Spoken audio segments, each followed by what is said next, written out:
Hello, this is Alex Klosko from Echo Studio, and today we have a special guest in our studio, John Williams from Hotwire Digital.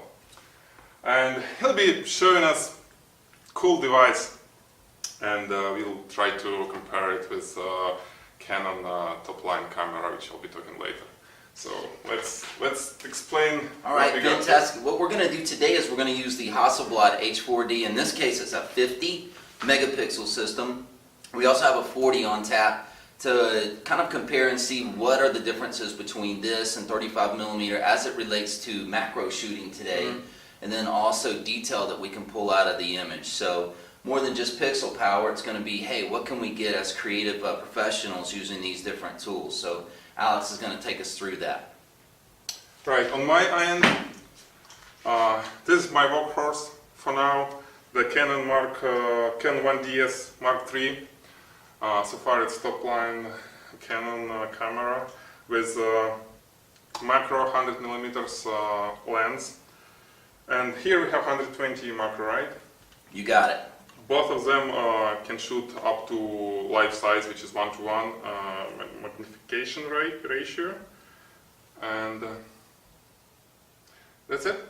Let's get going. Yeah, let's start. All right.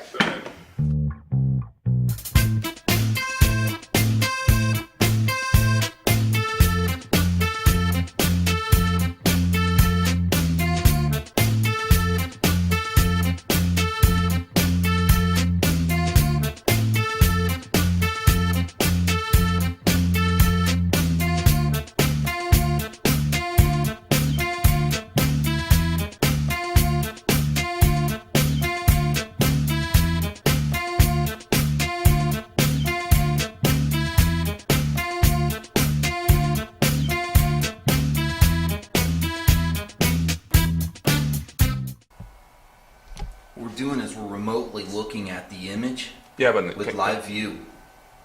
And then we got focus is right here. Focus mode. Okay, I see. Yeah.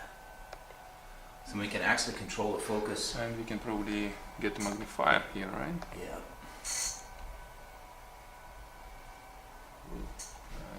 So we're remotely controlling the focus of the camera right now, and you can hear the aperture changing.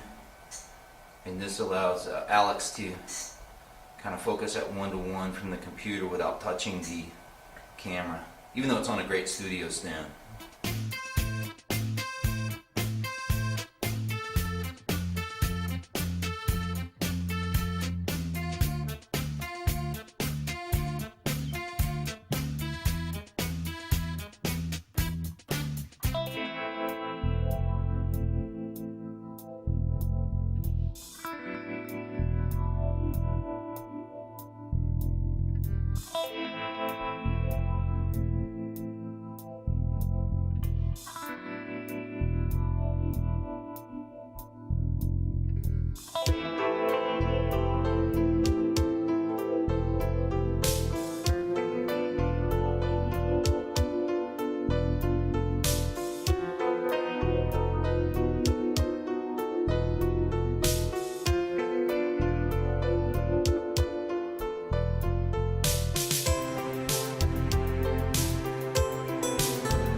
Okay, we got jewelry photographed. It was interesting to see, but now like ultimate texture and detail test. We got, I'll show you. Okay, We got this flower which is lilia. How are called? Lilia? No? Lily, yeah. Lily? Okay, I don't know. But we call it in Russian lilia. And you see it has very nice stems with pollen. Stems? Yeah. With pollen. And that where you can see the texture very, very close. And we got pictures from the Canon. This is our close-up. And it looks nice.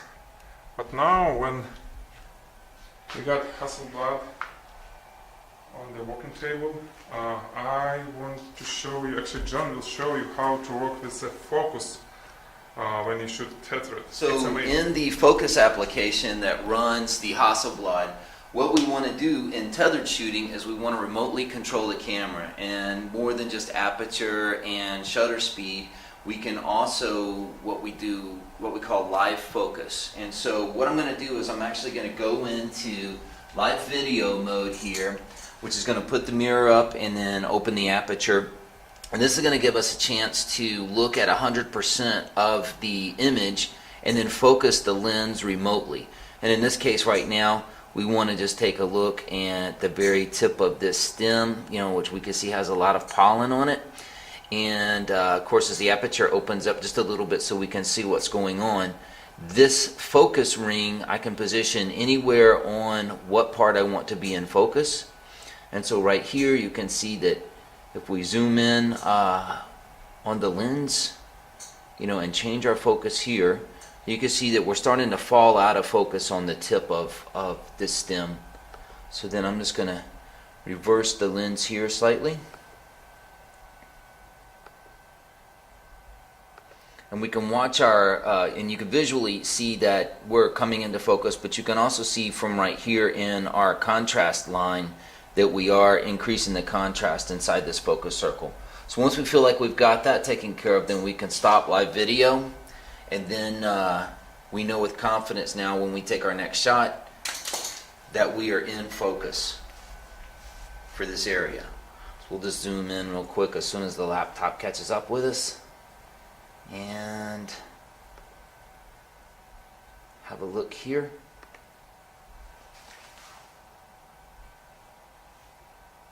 Wow. And voila. Wow. And at given aperture, it's F11. F11. We have very, very shallow depths of field.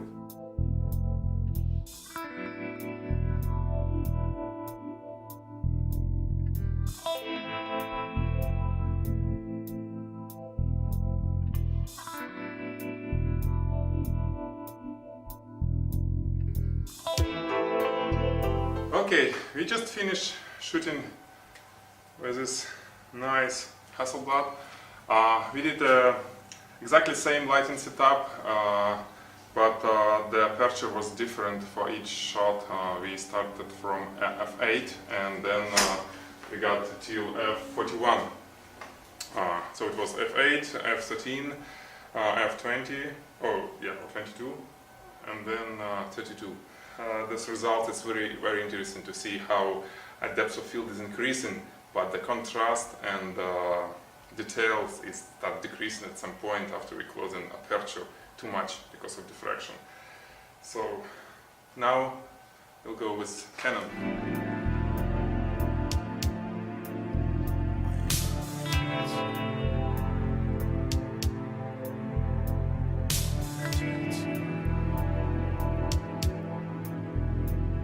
Okay, well that wraps up this test. I want to thank Alex from AKL Studios here in Atlanta. Remember, you'll always get the best from the experts at hotwire-digital.com.